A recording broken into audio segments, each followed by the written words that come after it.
So you decided to do it. You decided to take that plunge. You clicked that order now button, and all you have to do is wait. You have a Tesla Model Y, Tesla Model 3, or a Tesla anything coming eventually. Now what? You know, that's a great question, and it's something that a lot of people ask me all the time. Because in reality, switching to a complete electric vehicle is quite a change. It's quite a lifestyle change for a lot of people, especially people coming from a traditional internal combustion engine vehicle or an ICE vehicle, and myself included. It was a major dramatic change for me. I was excited about the Tesla like I'm sure you are, or would be. However, I wasn't sure how to handle it. I wasn't sure what I was going to need to do. Am I going to have to do anything different? Where am I going to charge? Range anxiety? Do I need to buy anything? Does it come with anything? You know, Teslas have a real minimalistic interior, so that's what we're going to talk about today. You ordered your Tesla, whatever. Now what? We're going to dive into everything from where you charge it, what accessories you might actually need, what it's like to own an electric vehicle, what you need to change in your life, and everything in between. So sit back, relax. You guys are watching The Tall Tesla Guy.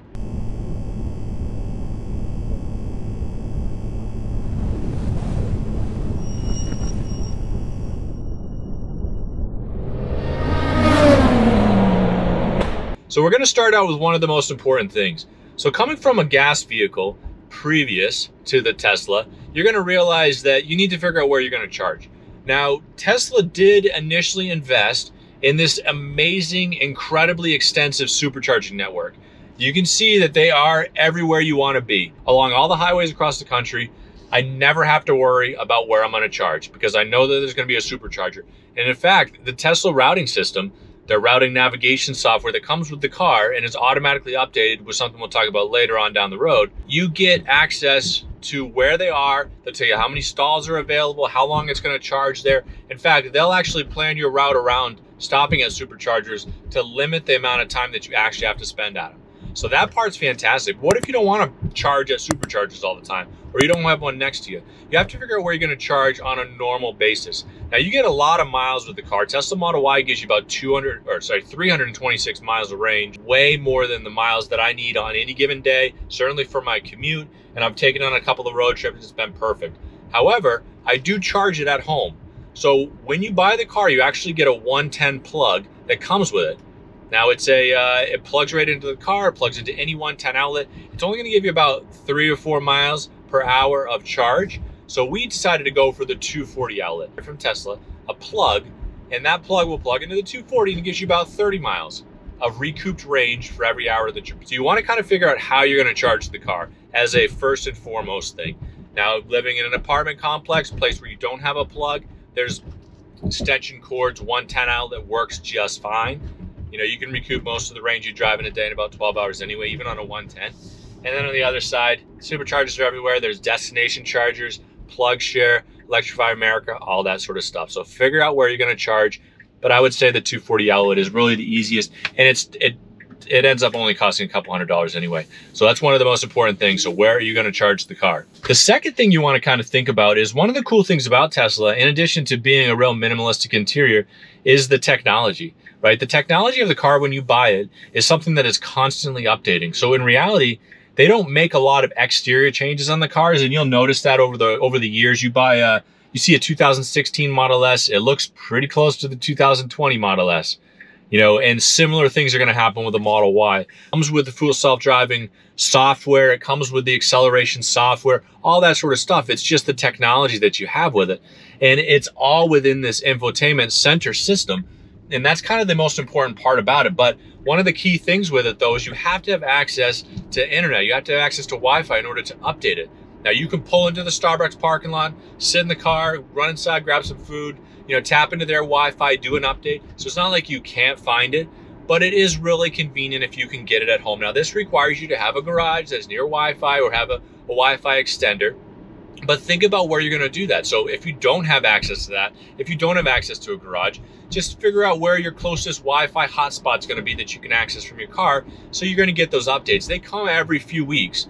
I mean, sometimes they come more frequently. It seems like over the holidays when they're trying to push a big update, they do a lot of bug fixes and minor updates in between, but they'll do everything from updating the infotainment system to updating your maps to, you know, adding games to it, adding, you know, streaming software stuff like Netflix, Twitch, Hulu, stuff like that. I imagine they're going to get like Disney Plus down the road, stuff, you know, things like that. Stuff you can put with the Plex server. You need to have access to the internet in order to get those updates. So think about where you're going to plug in so you can get those over-the-air updates. That's what keeps your car fresh. That's what keeps it up to date forever, for the life of the car anyway. Because the central computer isn't really changing. It's going to be everything that's patched on top of it. So number 2 is definitely where, you know, think about where you're going to access the internet for your car.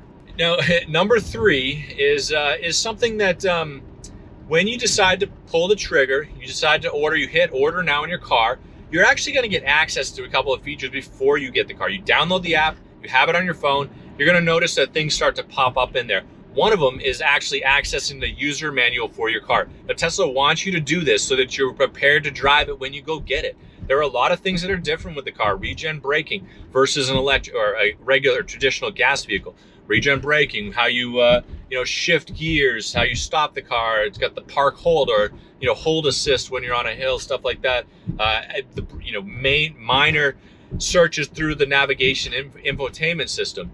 You're going to realize once you get it that you adapt to it pretty quickly, especially if you come from a iPhone, Android phone, that sort of thing. However, knowing stuff ahead of time is definitely going to be important. One of the things that I find in all of the forum groups that I'm involved in on Facebook and other different social media platforms is people are constantly asking things that they could find out with a quick search of the owner's manual.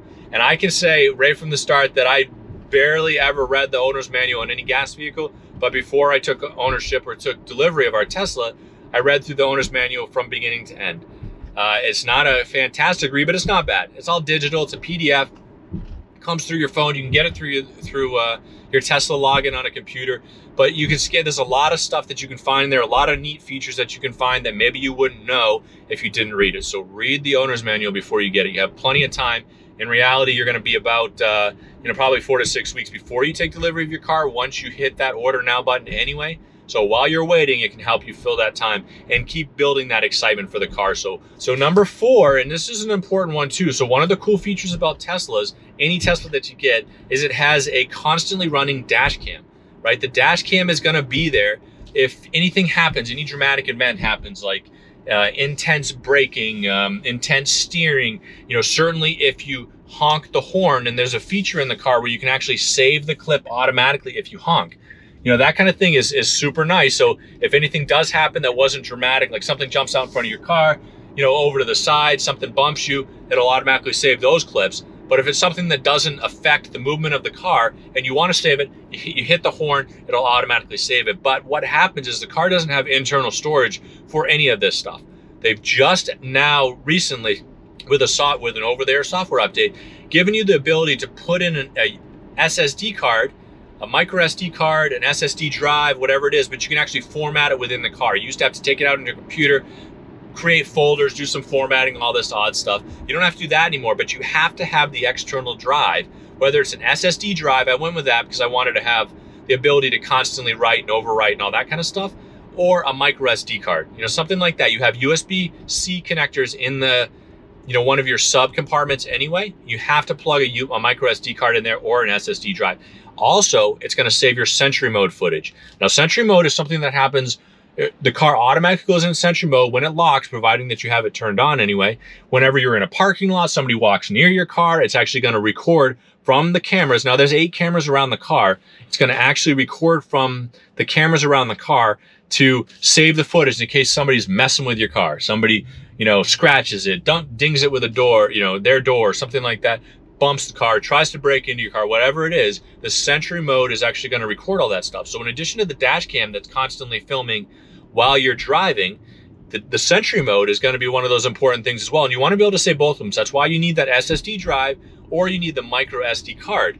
So getting that SSD card, getting that micro SD card or the SSD drive is definitely number 4. It's a super important feature and it's something you want to make sure and have. And number 5 is something, in fact, I threw a video in a week or so ago, and there's a bunch of them that you can find out there. I'll put a link in there above about it, but either side, wherever it comes in. But it's accessories, right? There's 1,001 accessories you can buy for the car. You want to start perusing them ahead of time. Some of them go out of stock, especially if it's an OEM Tesla accessory. A lot of times they'll have a bunch of them and then they'll be gone. You want some tint from Tesla. You want some PPF from them. You want mud flaps from Tesla. Now, honestly, I can tell you that anything that Tesla sells, save for the NEMA, the cords that you use to plug in your car, you can buy from anybody.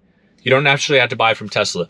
If you want an OEM, if you want it to say Tesla on it specifically from them, certainly get it from Tesla. But the important part is getting this stuff ahead of time, right? There's a couple of things you want to line up before you get your car. Are you going to tint the windows? PPF on the car. We did ceramic coating on it as well. So that's number 5, is definitely getting the accessories. So number 6 is definitely going to be, figuring out the timing. You got about 4 to 6 weeks between when you order the car and when you actually take delivery. In most cases, in fact, if you order a Model S and you order a Model S Plaid, you're probably about 6 months. So that's more than enough time to get the stuff lined up. But like I said about the PPF and the tint, they were about 6 weeks out. So I had to, as soon as I placed the order, I knew that I had 6 weeks. I called the tint and the PPF company, ready to go right then. And I wanted it set up so that I took delivery and I could drive right from the Tesla showroom right to the place to get the PPF. Really the PPF and the ceramic coating. We did the tint at the same time too, but I wanted to protect the car. I wanted to protect it from rock chips and all that kind of stuff right from the beginning, right from the get-go. So I don't have to worry about getting that stuff when I left. But I wanted to protect it nonetheless. We did the ceramic coating so we could wash it and water would bead right off of it. We did the tint and we did the PPF on the front of it and also in the back, so when our dog jumps in, it doesn't scratch the bumper. So, getting that stuff lined up ahead of time is my number 6, but it's really getting the accessories and making sure you have plenty of time to get them. So when you get the car, you can start enjoying it, and then you can enjoy everything that you wanted to do to, accessorize it, bling it out anyway, before you take delivery.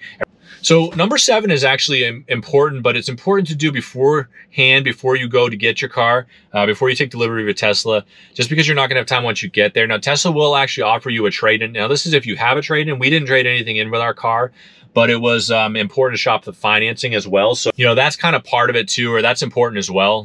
Make sure you have the finance lineup. They have some great rates. Tesla had some great rates for it, so we ended up using them, and it went through one of the local banks that they picked anyway, and it ended up working out great. But, something like if you are trading it in, Tesla, sometimes they're bad with a trade, but I can't say that I've ever thought that any dealership has been great, quote unquote, great with a trade. They always want to make money. They want to make their money. They know they're going to sell it. It's going to be a used car when they sell it. So, you're never going to find a great rate like that, at least not initially. So you want to make sure and shop around. In our case, we didn't have a trade in, but I did look around just to see what it would do. So, companies like Carvana, Vroom, Auto Traders, stuff like that. Even Kelley Blue Book will give you trade-in values now, or at least work towards a trade-in for your car. Tesla gave me a quote on a car that we weren't going to trade in, but I reached out to him just to find out anyway. It was well below, a couple $1,000s below what even Auto Trader was going to do, and certainly what I was going to do when if I were to actually do it, I would probably do a private party sale, and I was thousands, probably half the price. So it's important to shop around. If you're going to trade in a car, find out what Tesla will give you, but then shop around before you actually do it with them. Number 8 is actually an important thing. I didn't even think about it because you don't have to do it with the traditional ICE vehicle. Right? So it's never something you have to worry about. Well, everything is technology with Tesla. Now, you can buy it online, but you can also buy it through the app, and it's a click. It's a touchless delivery. It's a touchless experience, but download the app. You want to get the app before you get there. So there's some people that downloaded the app in the parking lot of the showroom when they went for a delivery day, and they ran into issues. If you can't get logged in, if you have problems with it, then you can't get your car. Now, they will give you the cards, right? So you can drive away with it, but you can't access all the features of the car. And that's something that you're gonna want to get set up ahead of time. So download that app, make sure you can log in, and then you're good and you're off. You don't have to talk to anybody if you don't want to. If you're concerned about COVID stuff, you just go in there, you get your paperwork, everything's there, and then you're off to the races. So definitely get that app downloaded. That's number 8 for sure. And number 9 is, something that you would traditionally do with an ICE vehicle anyway. Who doesn't take their car on a test drive? But you don't even think about it with Tesla because they don't have dealerships. It's a showroom. You don't find a ton of cars there to just peruse around. There's no negotiating. People don't think about it with Tesla. They just don't think about that kind of thing, but take it on a test drive. Learn the vehicle a little bit. So when it comes time to take delivery, you can just jump in the car and go. You don't have to worry about, trying to figure it out, or take it on a test drive, drive it around. You can get it for 20 minutes or so. Sometimes you can get an overnight drive. No matter what, you can. It's free. It just takes 20 minutes. It's touchless. In fact, test drive all of them. See which one will fit best for you. I'm 6'5". I wanted to make sure that I fit in the car. We certainly took it on a test drive. And finally, the last one, number 10, is use a referral code. And it's not just because, you know, doesn't have to be my referral code, anybody's referral code. While they still offer the referral program, use somebody's referral. But what it does is give you 1,000 free supercharging miles. Now it gives the person that the person's referral code that you use, it also gives them 1,000 supercharger miles, but it gives you the opportunity to just hit the road and go. So use somebody's referral code. But hey, you know, I really appreciate you guys watching. I appreciate you guys, watching the videos and joining in and all that kind of stuff. I hope you enjoyed it. You guys know the routine. Hit that like button, hit that subscribe button. You know, just like normal, lets me know the kind of videos that you guys like. Lets me know what to put out there and all that sort of stuff. I hope you guys are having a fantastic day. I hope you guys are having a fantastic week, month so far, everything. And you guys are staying safe out there. So thanks for watching, everybody. Have a great day.